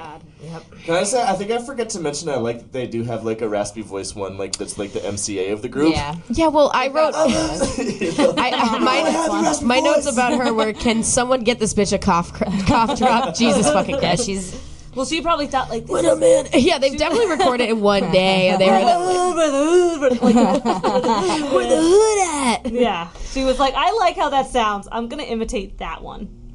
Anytime it's Hannah. No, it's definitely I was definitely just making just the Beastie Boys because that was the only hip hop they ever listened to before creating this album. Tanning Absolutely. Swan. at the tanning salon. They mentioned like De La Soul and Queen Latifah, and I'm not hearing any of that. I'm hearing No. 100% Beastie I think Boys. they just wanted because UNITY, never criticize white people or we'll leave you. They Not probably wanted to seem like, no, we listen to hip hop music. Yeah, they just said. They look up hip hop on They're like, Ghost.com. Yeah, it was like Alex's dad when he decided to look up music online and found Happy by 24 Pharrell Williams and then listened to it for 24 hours and decided he didn't like music anymore. What? No, but those were definitely the CDs that their like cool aunt in the village had. Oh my god! When they would go to visit her little studio apartment in the village. India Aria CD. Yeah. Jill De La Soul, what's this? Jill Scott and Jill Stein, the mashups. So guys, we only have one more song. Thank God, but it's so fucking funny that I literally have multiple clips of it. So let's start with this one. This is Dying in Stereo. And all mamas, Edmund Hillary couldn't climb this. Parsley, sage, rosemary, and Thomas. Step off your flow, it's weak. Save that talk for Dawson's Creek. And if you wanna know why I shriek like a banshee, I'm 7/8 white, 1/8 Comanche. Oh, of course. my God. I read Elizabeth Warren. I wasn't gonna say it. I did. I said this like every fucking Massachusetts white family that swears that they have Cherokee blood. Yep. Cough, Elizabeth Warren. Fucking apologize. Just get it over with. Jesus. I'm 7/8 white, 1/8 Comanche, and I'm very pissed off they're getting rid of Chief Wahoo. Yeah. I'm 8/8 terrible. I'm not offended. I'm 8/8 terrible. Yeah, My exactly. great-great-grandmother was an Indian princess. Yeah, that's why I have such high cheekbones. My thing is, do you think even if she meant it as a joke, as sort of like, aren't white people who say this terrible? It's like, girl, you're not in the right band to make that joke. You and have are it hit. You are giving way too much credit to this band, I know, right? VQ. There's no way that they were thinking kind of, about like, this. They say it so many times. They say, I say what I want and I don't give a shit and I say it again, even louder again. Like, that's their whole mentality. They're not being thoughtful about any of this. They're not Weird Al Yankovic. Weird Al No. Yankovic, when he did rap, like, he's Weird Al Yankovic. Like, he Right. is... He wrote the song and it was called White and Nerdy. Yeah, exactly. That's the joke. That's the joke. Here's how much thought they put into their lyrics. Oh my god. You're serving me capers and you're serving me papers. Feeling high off some poisonous vapors. Yes. But I wish I had some fucking poisonous vapors right now to feel high off of because, God. Yep. This is just killing brain cells without any benefit. Why aren't I... This is what, like, fuck you, parents. You told me that I have to always work hard and I shouldn't make a fool of myself and, like, to do my best. You were fucking wrong. I should have been in a room making horrible music. Mediocre as fuck. So that I could, like, try to Hip-hop. cash in on, like, I don't know. But I'm not white, so it wouldn't hit the same. So who's the guy that's on this this track? So let's hear the clip. So Ross Trent.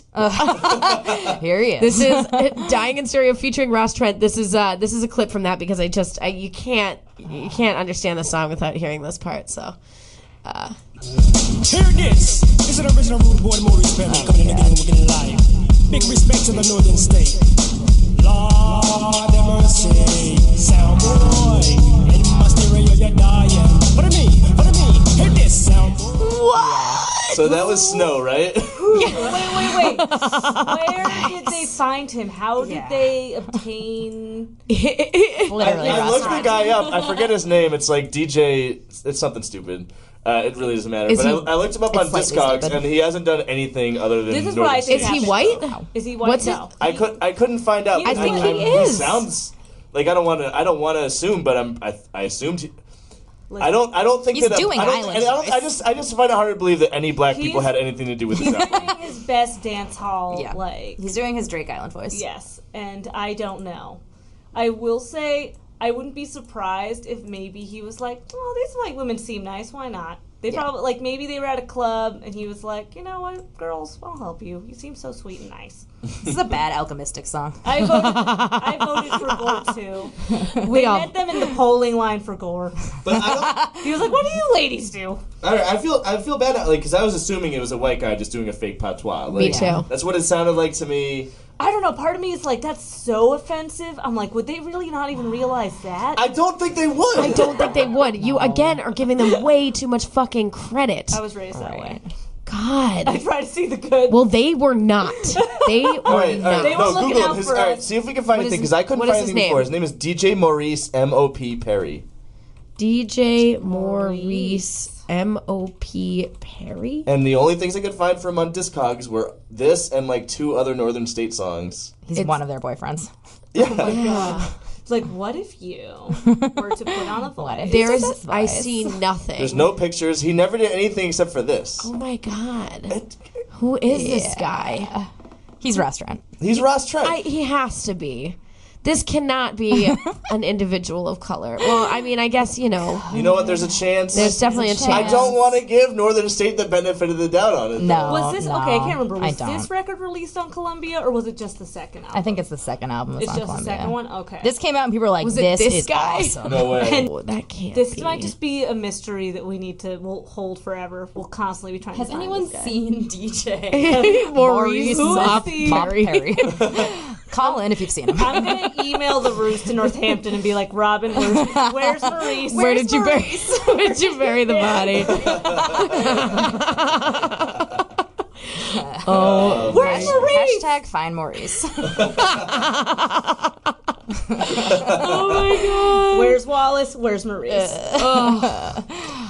Good Lord. Oh man. I feel never been exhausted from this. It is exhausting. Where is your dignity? Buried with Maurice. So, this album was truly fucking terrible. Dare I say, in my opinion, I think it is the worst music that I've listened to since Broken Side. So we have to wrap this up with a rating. Okay. And we need let's have Brittni. And thank you, Brittni, for your incredible snark. It was just the exact right. Happy to provide the liberal kale eating perspective here. Were you won over? Were you like, yes, this speaks to my experience? Oh, definitely. They're just living their truth. Live, laugh, love. Live, laugh, love. They're live, laugh, loving their truth. So, Brittni, you get to choose the quantity by which we judge this from 0 to -5. All right, so for the Long Island girls, we're going to go with tanning beds. Yeah. I'm going to give this... The Rachel Dolezal tanning bed. Set mine to Rachel Dolezal, please. They would. Thank you. Thank you. Transracial, please. Please set mine to transracial. This album Thank you. sucks. This album's bad. It's not Broken Side.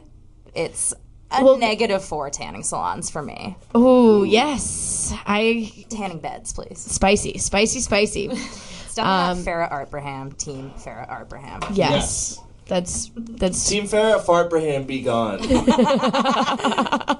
all right. VQ. I'm going to say -5 tanning beds and a negative along with and strung over the tanning beds are a dorm's Tibetan prayer flag. Yep. And that's it. As the Beastie Boys know. Free Tibet. Wow. Boy. So real. It's so real. Heather, I want you to go before me. I have to think about my rating for a second. Okay, so I will say that I believe that Broken Side was like -6 million or something. -7,000. It's -7,000. It was something absurd.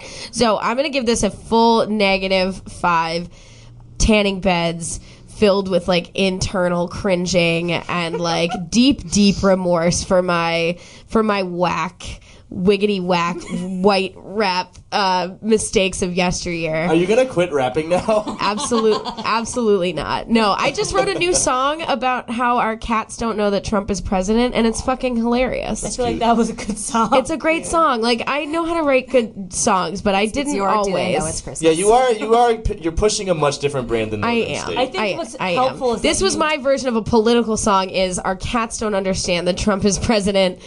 This is hilarious. You also know what rhythm is, and that's helpful. You seem to actually like music. Yeah, I mean, I do have a liberal arts degree too, so that does make me especially qualified. I feel like Northern State, listening to it, I'm like, do they like music? Do they know what music is? I think they wanted to hurt music forever. We can find out. I do want to do some investigative work. I need to go to the Roost. Oh God! And I want to try to book. Yeah, did we mention that? Yeah, we multiple times. So I feel like part of me is almost scared. What if she knows? She should know. She should feel bad. We're not threatening her life. Like, go do your thing, eat your quinoa, whatever. But, like, you should never have made this music. You were all terrible. You might know any praise that you received was completely undeserved. And a curse on Ad Rock's house. A curse on Ad Rock's house. And you should be in the permanent, perpetual, you are a case study hip hop hall of shame. What not to do. What never to do. Fuck that. Fuck that. Yeah. So yeah, that's my rating. It's horrible, and there's definitely like that personal connection to it that just makes my intestines shrivel up. So but, shout out to all my friends who work at the Roost. You're all beautiful angels. Oh, I'm sure. But you work for a former Dark Lord, and you just need to know that. It's important for you to know. God. All right. Mike Dunn. On the Shags episode, I said, I gave them a negative 4.5, and I said that I wanted to save the negative 5s for the truly abhorrent albums, the albums that are bad in not a fun way, the albums that are bad for all the wrong reasons. And I'm thinking it over my head, and I'm like, this hits all those. Yes, things. yeah. This is a negative 5. This is a negative 5. This is a negative 5 album if I've ever heard one. Yes, absolutely. It's really. I feel worse for having listened to this whole thing. I feel like it's a great evil in the world. Vicariously embarrassed, It's deeply really embarrassed. I'm embarrassed, not just for Northern State, but for the entire white people in general. Race, yeah. They're pretty embarrassing. It's true. God. I'm so sorry this exists. I'm bummed. Shame on anyone who had anything to do with this. Yeah. A curse on Ad Rock's house. Shame on everyone who had something to do with this. Shame on anyone who put them on your tour. Shame on anyone fucking Tegan and Sarah who co-signs them. Tegan.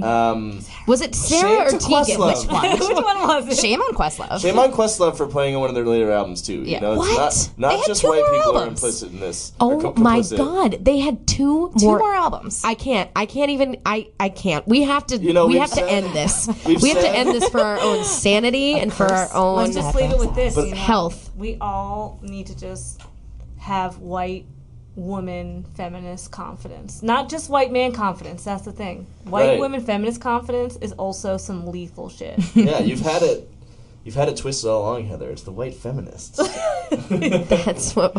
It's not wrong. Allow me to say. It's those damned white feminists. You really have the last word on this. Yeah, that's maybe not. Real quick, VQ. Mm-hmm. Is there something that you want to plug that's going on with the Boston League of Wicked Wrestlers? Of course. Our, I think we can call it like a now traditional event. Our Planned Parenthood fundraiser event is going to be on a February 17th? 18th. Whoops. You got that's February 18th. It's a Sunday. It's going to be in Somerville at the Rockwell Theater, right down there. It's basically going to be sex education done through wrestling. Yep. So it is going to be both informative as well as hilarious, and also with beautiful, beautiful, elegant displays of violence. Yeah. All of it together, and it's for a good cause. It's for Planned Parenthood of the Gulf Coast. There's going to be swag bags for those who is it entering the raffle? No, if they donate any extra on top of the additional funds. Yeah, they get a DVD of our BLOWW show. Oh, so and some koozies and some pins and some stickers, and they get entered into a raffle, and there's going to be some vibrators and all sorts of cool stuff. Yeah. So if you want a sex positive, experience with sex education, I know most of us did not receive that in our high school and middle school. Certainly not. Everyone will learn something. I've already just in, trying to research and stuff. I've learned a lot as well. So come get educated. Come support. That's, again, very different from Northern State in the sense that we care about things that we do and produce. So with that, let's wrap this up with a good old fashioned, one of the standout lyrics of this album. Yeah. If anything can be taken. Can be taken from this, if there's one final statement, it is. Don't blame me because I voted for Gore. See you next time, stuffies. Bye-bye.